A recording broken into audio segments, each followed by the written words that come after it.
Hello, I'm Rebecca of Pocketful of Posies, and I am back with yet another basic bodice block drafting hack, this time for an Edwardian or late Victorian waistcoat. For this pattern, I used the bodice block that I made using a t-shirt as my starting point. If you haven't watched that video, you can check out the link in the description for that. I wanted to make a waistcoat to go with the purple walking skirt I drafted last year. Link to that video is in the description as well if you'd like to make a walking skirt to your measurements. So I wanted to make a waistcoat, and I thought, well, I've got this bodice block, as it were.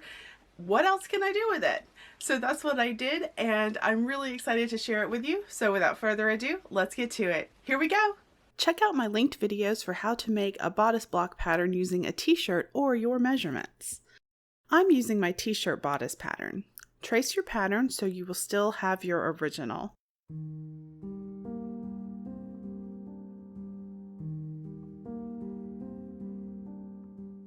Make any alterations you want. I wanted to adjust the arm side before making my mock-up. On the front, I drew a diagonal line down from the side to the center front to make a pointed center. I also wanted to add darts on each side of my center front. I drew some dart lines. To make darts on the pattern, I cut up the center line of the dart that I drew. Then I spread the pattern out and taped paper under the opening. I will adjust the arm side later.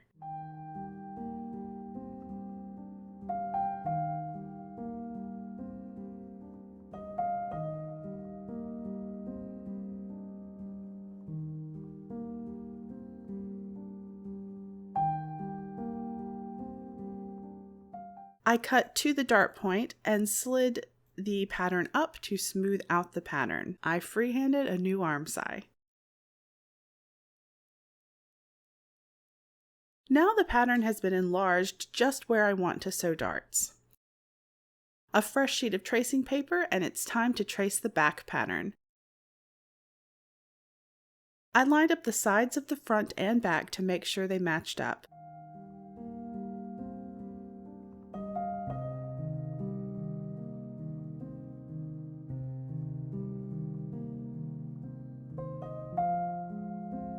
I next chose to cut the back piece pattern to make a side back piece. I drew that line where I want to cut. Next, I added seam allowance to my new side back seam. You could absolutely omit this step and keep the back all one piece. I just like the look of that curved seam at the side back. Mock-up time! Check the fit over your corset or the undergarments you plan to wear.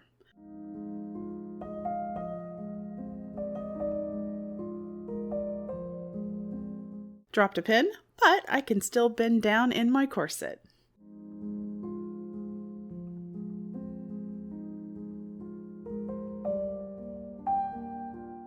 It's a bit roomy in the back, so I will address that with darts in the back. Also, I need to take some width out of the shoulders. I adjusted my pattern to fix the shoulder width and add darts to the back. I also adjusted the front piece arm side and shoulder and made the front darts a little bit shorter.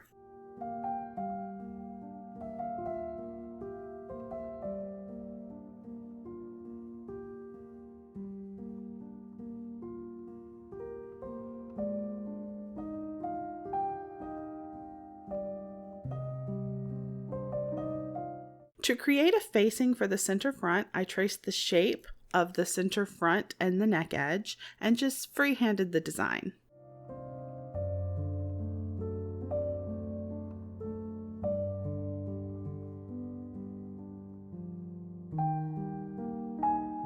And I added seam allowance to that later. Now to start the real waistcoat. I'm using lavender seersucker to match my walking skirt, and I'm lining it in white cotton. Lucius helped and got some cuddle time in as well.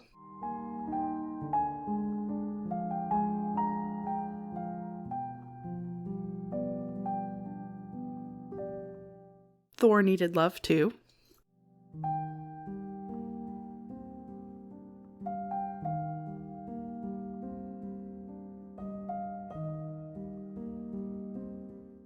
Hercules was my next helper as I began assembly.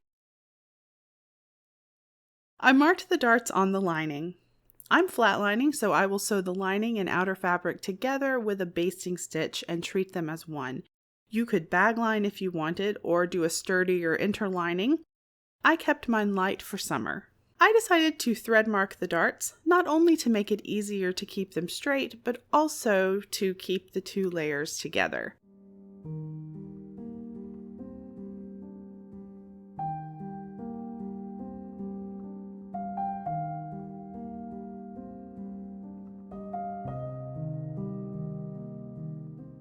To flat line, I basted around the edges. You could also do this on the machine using the longest stitch length.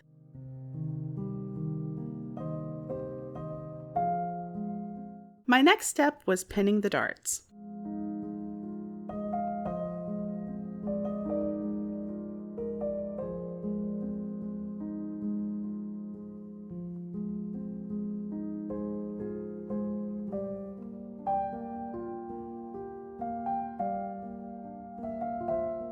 Then Hercules reminded me it was time to get ready for work. I finished flatlining during a break between students.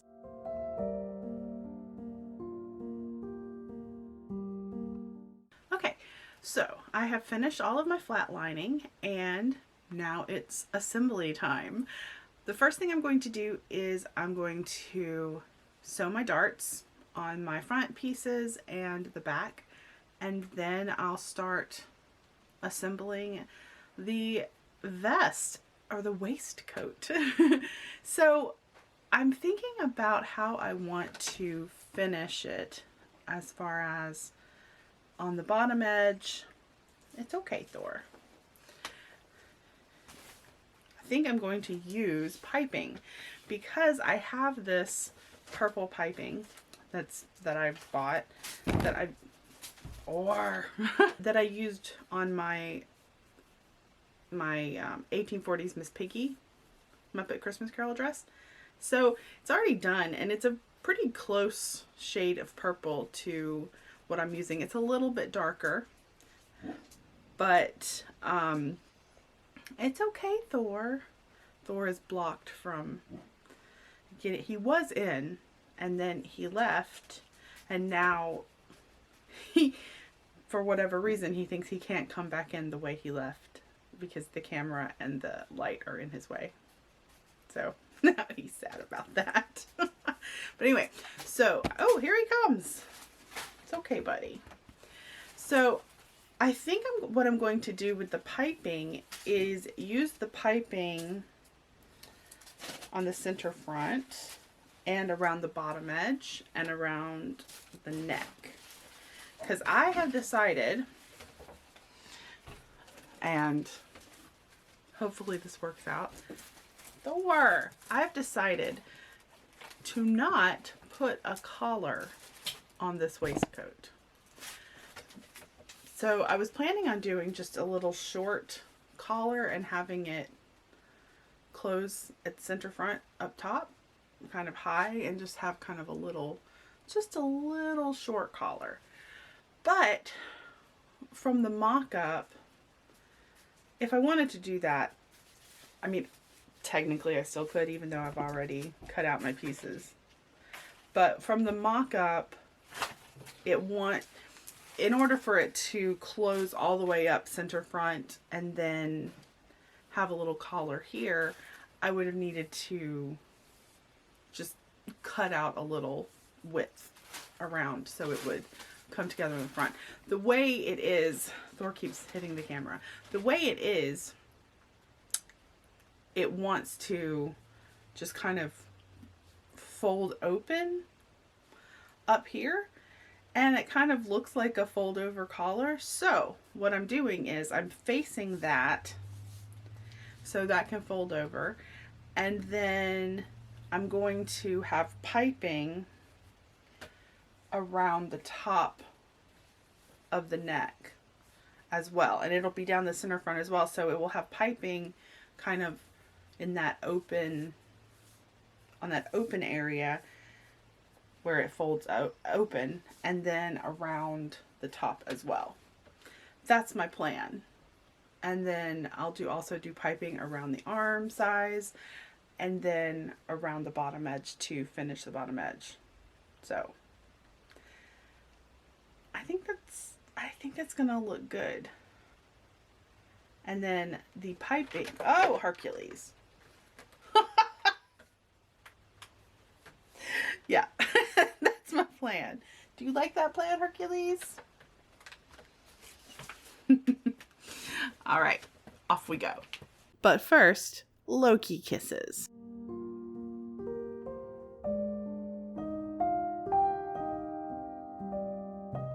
To the machine to sew the darts.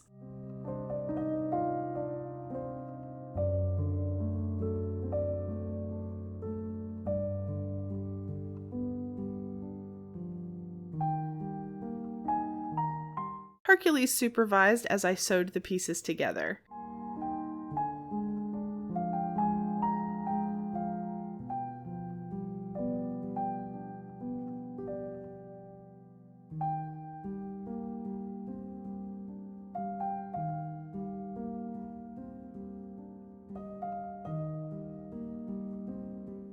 I decided to add piping to the shoulder seam. I sandwiched it between the front and back. I will sew it as close to the piping as possible.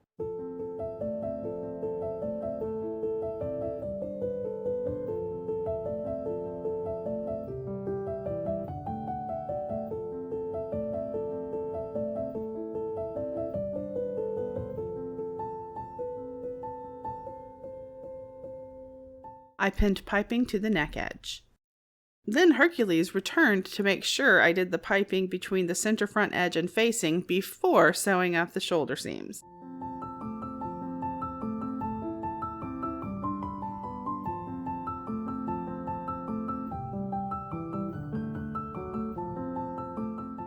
After sewing the facing on, I clipped the corners and turned it to the inside. The facing edge was folded under and will be whip stitched to the lining.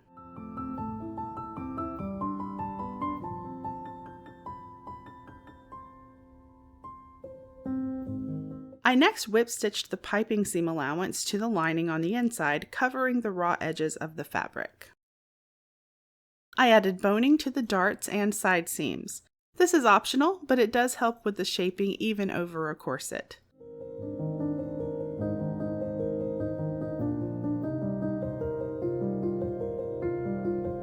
Then I pinned the piping to the arm size and bottom edge, right sides together.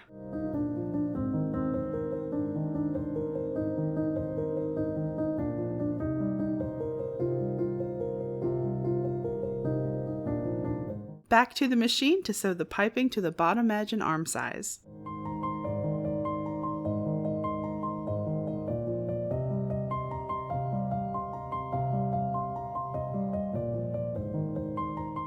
I trimmed the fabric seam allowance with assistance from Hercules.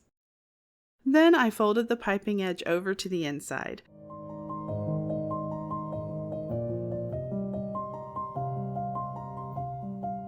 I whip stitched it down around the arm size and bottom edge, covering the raw edges.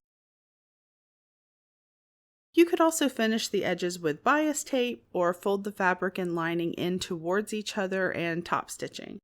My final step was adding hooks and bars to the center front, and then it was finished.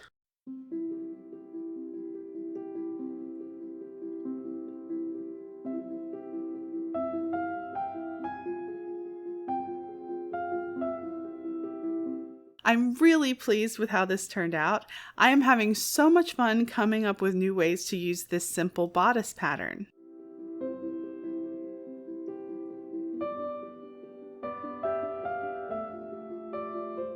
I think the changes I made to the pattern give it that late Victorian or early Edwardian look. I love how it looks with my walking skirt, and I have several shirt waists I can pair with it as well.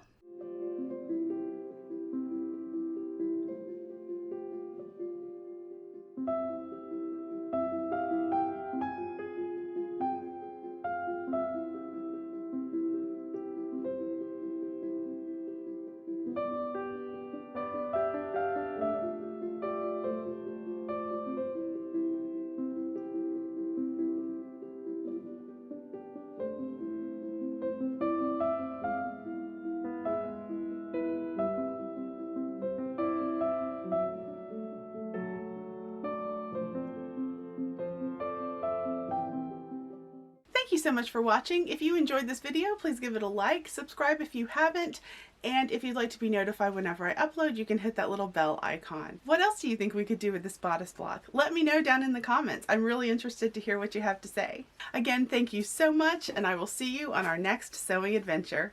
Bye!